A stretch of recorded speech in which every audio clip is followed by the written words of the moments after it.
ahoana marina hoaiza reno iafaran'ity firenena ity raha mitoy izao fitondrany izao hoe lozy izany nandalo teto amin'ny firenena tato anatin'ny telo taona mahery izay ary isan'ny heverina ireny rehetra ireny fa loharano tsy fahatomombanana rehetra misy eto amin'ny firenentsika ity hatramin'izao vato mienjera rano niakatra faty ny ampatrapatra sitraboina maro vokatry ny rivotozany fanesy ny valana retina niteraka krizy iraisam-pirenena sy ny maro hafa rehetra ireny samy namely teto daholo izany rehetra izany etsy ankilany anefa dia goavana nitetika sakasain'izao fitondrany izao ary mbola mandeha ihany aza ny fampanantenana rehefa mitety faritra saingy hatramin'izao aloha dia mbola tsy maharesy lahatra ireo mpiara-miombonantoka sy ny mpamatsy vola izany rehetra izany voatsela akory izay isika no naheno fa izao aza kay vao tadiavina izany mpamatsy vola izany ary tsy izao fitondrany izao akory no nampaneno lakolosy momba azy io fa nyrafitra iraisam-pirenena neverina tao anatin'ny telo taona latsaka kely izay fa isan'ny besanjila araka ny fomba fitenin'ny tanora na koa hoe bon sens araka ny teny frantsay ity fitondrana ity satria tonga tampoka tamin'ny ora tsy nampoizina ho an'ny fitondrany ny famatsim-bola mahasafinonoka na dia vokatry ny firongatry ny valana retina aza neverina tamin'ny reny fa raha mahay mitantam-bola tsara izao fitondrany izao dia ho vita ho azy ihany na farafakeliny amin'ny ampahany betsaka ireo velirano IEM, PM, plan marshal, PGS izay heverina izao fitondrany izao fa nofo tsara ho tanterahana amin'ny rapiratana an'ity Madagasikara ity inona kory anefa ny teo fa sady tsy voatsinjo ny sosialy fa midangana isan'andro ny vidim-piainana mitotongana ny toe-karena tsy voavahan tsy fandriam-pahalemana tapaka sy rota ny lalan-kely sy lalana migodana ary ny lalam-pirenena aty amin'ny taona 2024 mbola olana tamin'ny taona 2024 taoriny ny fanonganam-panjakana izay notariny ihany no olana trehany malagasy ny tranga sy fampiresahana tamin'ny ray aman-dreny ara-panahy tany fianaran-tsoa ity no tena loza indrindra nefa natao 2 taona hoe fototrasa 2 taona nanana gabirena teto 2 taona ny ravana taona anay fa ifodrafitrasa avy agny amin'ny président azany tsy mahalala dia nagneky agnay dia 2 taona président tsy vita manao tsitsingina anay voaka ty fianaran-tsoa zavatra tsotra kely oran'izany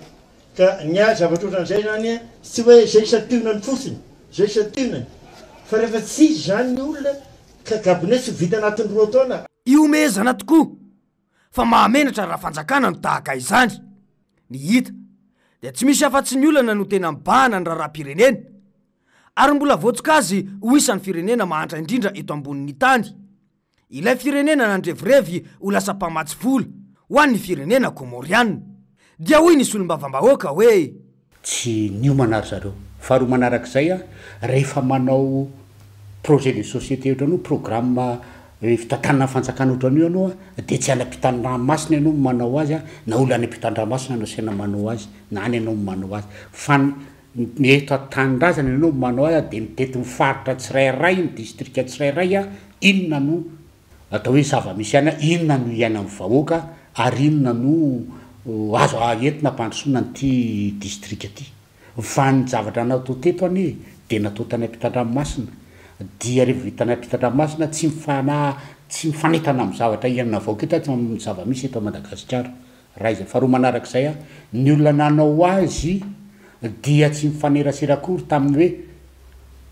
tsy vitany any ampitan-dranomasina fa tsy mifaneraserakory hoe société civile tokony jereny zany reo bailleur de fonds miaraka amin'ny teny eto a communauté internationale miara-miaina eto a tokony jerena zany hoe ka ny problème amin'izao fotoana izao a dia tsy nisy zavatra efa natao tamin'ny fotsiny izy a dia importé avy any anefa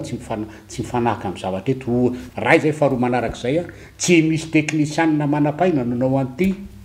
marina mihitsy izay voalazana izay ankoatra ireo mantsy dia mbola ity fanjakana ity no fanjakana ny sehoana toe zavatra mamoetra na skandala betsaka indrindra tao anatin'ny 20 taona izay fitondranana maro no nisesy teto fa mba saika nanana etika sy nanara-pitsipika avokoa tamin'ny ankapobeny na mety samy manana ny fahadisony sy ny fahalemeny aza tany aloha to tsy mba nahenona mpitondra nanao adalana firy tsy nainona mpikamba ny governemanta voatontonona amin'ny afera-goavana na koa voatsikera mafy noho ny fitondrantena sy fihetsika ao anatin'ny fanjakana. Ankehitriny matiasina sy marefo ny fahefam-panjakana na ny filoha aza to tsy samy mandray fanapahan-kevitra momba ireo olona mamoetra, samy manao zay reviny ny manam-pahefana. Maro ny afera hafahafa, ny rarama mompofina kolikoly, ny fanodikodinana volam-panjakana, ny tsy fangaraharana. Efa tany alohan'ny fifidianana 2024 no nandeha ny ayafa hoe napiditra fitaovam-piadiana antsokosoko ity fanjakana ity. Ny tato ato irenina voaka ny fitsarana momba ny konty tamin'ny tatitra andiany voalohany ireny. Ny fintantanana manjavonjavo momba ny vola azo tamin'ny mpiara-miombonantoka, ara-teknika sy ara-bola ny atrena ny Covid-19 izay nisy lela vola hatrany amin'ny 420 tapitrisa dolara izay maro ny tsy fangaraharana sy ny ayaina ho isy kolikoly. To manamarina ny ampamoaka izay natao ny ravinambinina mpiasan'ny sana ny tsenam-barim-panjakana atao amin'ny ministeran'ny fahasalamana ny aprily 2024. Fa 77 tapitrisa no lany nandokoana hopitaly manara-penitra miisa 7. Vola 2700 tapitrisa ariary no nananganana centre de transplantation rénale ao amin'ny CHU Antotapenaka ka dossier osika no nampiasaina. Volan'ny ministeran'ny fahasalamana mitentina 420 miliara ariary no nalaina ary tsy naverina manontolo ho an'ny taona 2024. Ny nanao ampamoaka no voahenjika sy no elohina andohondra. Eritona no lasa fa moa nisy fanadiadin'ny Bianco, ny Paka, ny pôle anticorruption sy ny samifina ireny. Nahoana izy ireny no mangina sy tsy miteny no sady samy manatanteraka ny asany amin'ireo zavatra mitranga be deaibe izay itapoky itam-pirenena ireo. Inona tanteraka fa misy ny tsindry mahazo azy ireo amin'ny fanatanterana ny fanadiadina momba io. Ny rara bonbon sosety 20 miliara ariary, ny écran plat 970 tapitrisa ariary samy nangina avokoa. Ary ahina ho tahaka izany ihany koa ny dossier nampiala ny ministra iray sy mbola mavantontonina ministra sy solombavam-bahoaka maromaro. Ny zava-misy anefa any am-ponja ry Beriza Ravelomanantsoa noho ny faneho-kevitra tsy mankaiza tamina Facebook no gadraina amboletra ry Rony Mercia. Ny olona no ayahina onanao kolokolo goavana no mena passeport diplomatique miasa any ivelany amin'izao fotoana izao. Ny fantaniana mipetraka manoloana ireo rehetraireo dia ny hoe ho toy izany foana ve no hitantanana ity firenena ity. Tamin'ity fitondrana ity no nahitana mpitondra tsy nampiseho tompon'andraikitra fa manome tsy ny vahoaka isaky ny mihetsika. Ny vavabe ny laza olona ho imbécile. Teo ihany koa ny hoe izahay zao no mitondro. Deputé milako be ny tanàna, deputé manompa sy mandraona mpampianatra, vadina ministra mitazona basy tsy ara-dalàna, ministra sy ministra lefitra mifanala baraka. Taiza tao anatin'ny 12 taona ihany koa no mbola nisy an'izany hoe niparitaka ny oronam-peona ministra miteny ratsy vararaka sy mivoy resaka mamofady ara-pirazanana hoe izao andrina fa iala andevo. Tsy misy fialan-tsiny ireny fa vitavita ho azy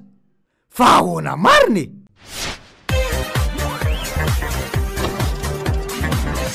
Ahoana mariny.